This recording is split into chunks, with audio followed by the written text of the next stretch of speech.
There are hundreds of videos on YouTube showing you how to make planter boxes. And at the end of each video, I'm always left disappointed. No one ever tells you exactly what to put inside the box to hold the dirt once it's done. Until now. People recommend just throwing dirt directly in the box or lining it with some sort of landscaping fabric. I've even seen people recommend just putting a plastic pot in the box. But none of these are a good idea. It's impossible to clean these boxes out. Pots might not even fit right, and wet dirt directly against your wood. Even cedar is going to rot after just a few years. But don't worry, I've got the solution just for you. And as an added bonus, this solution is also better for your plants. But before I can show you what this solution is, we need to build a box to a very specific size for this solution to work. So come on, let's start building. I'm making these boxes with fence pickets. These are easy to find and cheap. I'm batching out enough pieces to make 3 boxes, but you can batch out as many as you need for larger orders. Each box will need 12 slats cut to 12 1/4 inch, 4 top and bottom rails cut to 13 1/4 inch, and 4 top and bottom rails cut to 14 3/4 inch. And I made 8 legs for each box at 18 inches long. Since fence pickets are rarely perfectly straight, I always recommend cutting the pickets down to length on the miter saw first, then rip them to width on the table saw second. I disabled the safety feature in my saw stop since these pickets were a little wet, and wet wood has activated the safety feature on this saw in the past. Milling down your pickets in this order will eliminate most of the curves and warps. I ripped all the legs, top and bottom rails down to 1.5 inches in width. I was able to get 3 final pieces from each slab of picket. Before I go any further, I want to add some stain to each of the rail and leg pieces. This will give each box a nice frame look once they are assembled. I'm using Cabot semi-solid outdoor stain.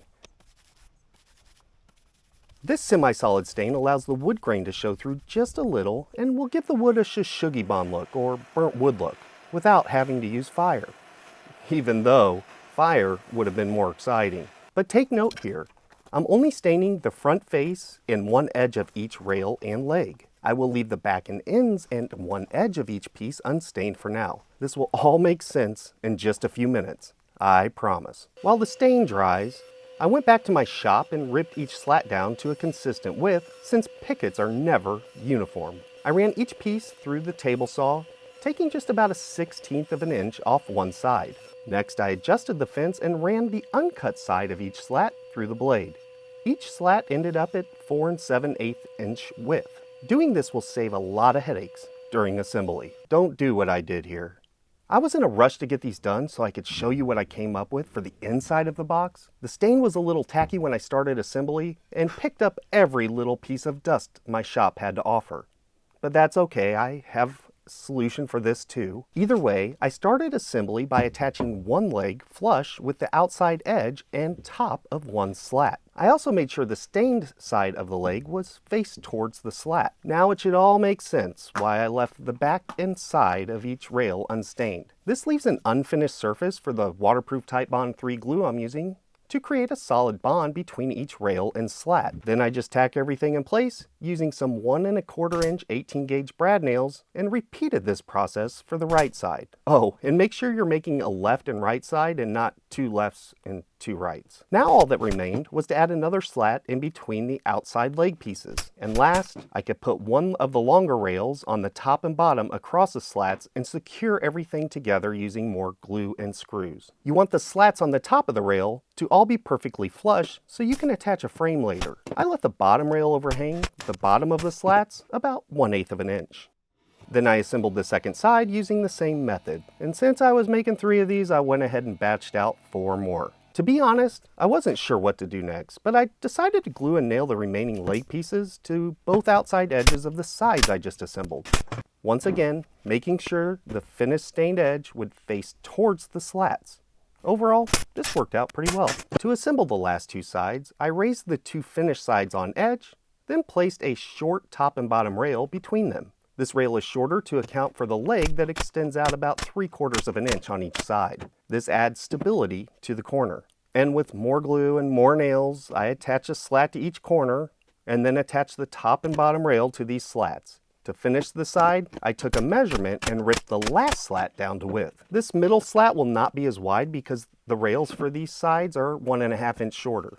Now, I know this seems wrong, but the math checks out and creates a perfectly square box in the end. Then I flipped the box over and repeated this process to finish the final side. Now, once this glue dries, this box will be pretty sturdy, but I didn't want to leave anything to chance.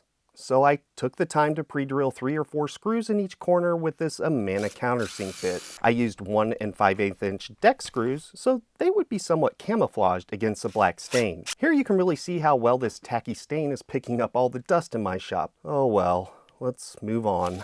This box still needs a bottom. Well, my solution for the inside is innovative. It doesn't include anti-gravity. I mean, I do DIY, not physics. So I took some scrap cutoffs that were about 1 inch thick and attached them to opposite sides of the box using more glue and nails. Then I took some more scraps and cut them down to fit in the bottom of the box. Now, these don't need to fit perfectly, and I didn't even attach them, so I can replace them later down the line if I need. Now I can finish the top of the box.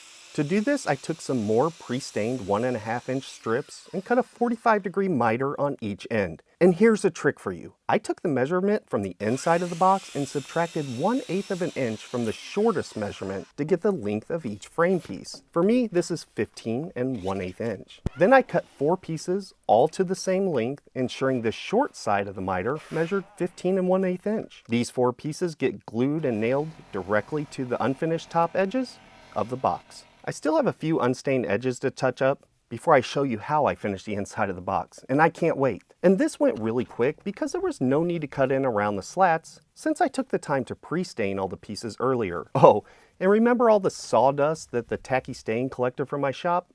A little stain took care of that too, like it never happened. If you didn't guess by now what I used to hold the dirt inside of the box, then go ahead and like the video now. These are 10-gallon cloth grow bags. These are only about $3.33 each, come in a variety of colors, and are better for your plants because they help retain moisture and allow your roots to breathe. Now, I made my boxes 1 inch shorter than the bags to allow for the color to pop. You could make your boxes taller so they wouldn't show as much, or even use black colored bags to hide them all together if a pop of color isn't your thing. Even better, each winter I can replace the bags, easily clean out the planter boxes, and store them away until spring. There are links below for the bags, and if you didn't know, using these links helps me out a little bit, so thank you in advance. Subscribe if you would like to make my day, and as always, you can build it yourself. Thanks for watching.